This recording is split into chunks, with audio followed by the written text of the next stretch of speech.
Hello दोस्तों, अब आगे शुरू करते हैं।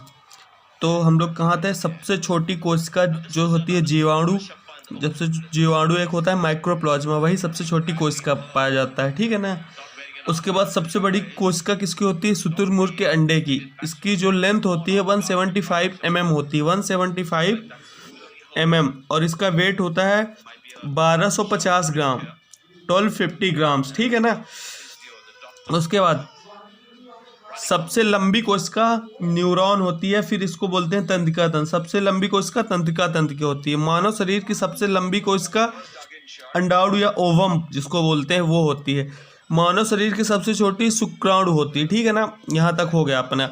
अब इसके बाद आता है type of cell. Type of cell, cell दो प्रकार के होते हैं, एक या तो प्राकैरियोटिक होता है, एक यूकैरियोटिक होता है। प्राकैरियोटिक का मतलब होता है जो बहुत पुराने समय पे थे। यूकैरियोटिक मतलब जो डेवलप्ड होके अब है प्रेजेंट में। अभी भी प्राकैरियोटिक है बट बहुत कम है। तो प्राकैरियोटिक के प्रा से समझ में आइएगा कि जो प्राचीन जीव होते हैं, ठीक है ना, प्राचीन जीवाणु से कोशिकाएं होती हैं, ठीक है ना। ये पूर्ण विकसित नहीं होती है, अल्प विकसित होती हैं, पूरी तरह से डेवलप्ड नहीं होती, और ये अब डेवलप्ड हो चुकी होती हैं, ठीक है ना। इसमें कोशिका के अंदर जो कोशिकांग पाए जाते हैं जैसे एंडोप्लाज्मिक रेटिकुलम, माइक्रोकाइंडिया, गाल्गी का, ये सब नहीं पाया जाता। इसमें सब पाया जाता है। कोशिकांग पूर्ण विकसित होते हैं, पाए जाते हैं। इसमें केंद्रक भी नहीं पाया जाता, इसमें केंद्रक पाया जाता है। इसमें राइबोसोम जो होता है 17S टाइप का होता है प्राकैरियोटिक में। 70, क्योंकि ये छोटा था, पूर्ण से विकसित नहीं था, इसलिए 70S टाइप का होता है, जिसमें 30S और 50S टाइप के खंड में बटे रहते हैं, ठीक है ना। इसमें राइबोसोम 18S टाइप का होता है, जिसमें 40S और 60S के बटे होते हैं।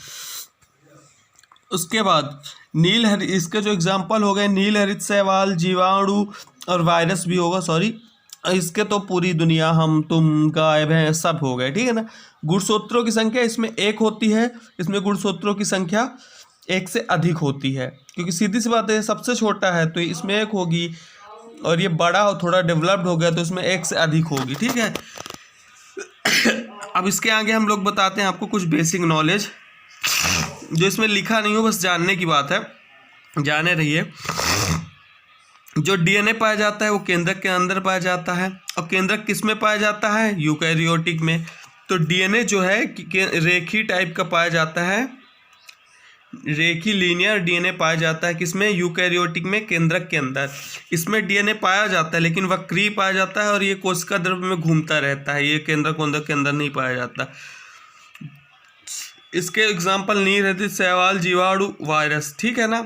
हाँ, इतना हो गया। इसमें जो हिस्टोन प्रोटीन डीएनए के अंदर पाई जाती है इसमें नहीं होता, इसमें हिस्टोन प्रोटीन पाया जाता है यूकैरियोटिक में, ठीक है ना। और ये छोटा होता है, ये बड़ा होता है, बस छोटी छोटी सी चीज़ें हैं। अब इसके बाद मिलते हैं हम आपसे अगले पार्ट में।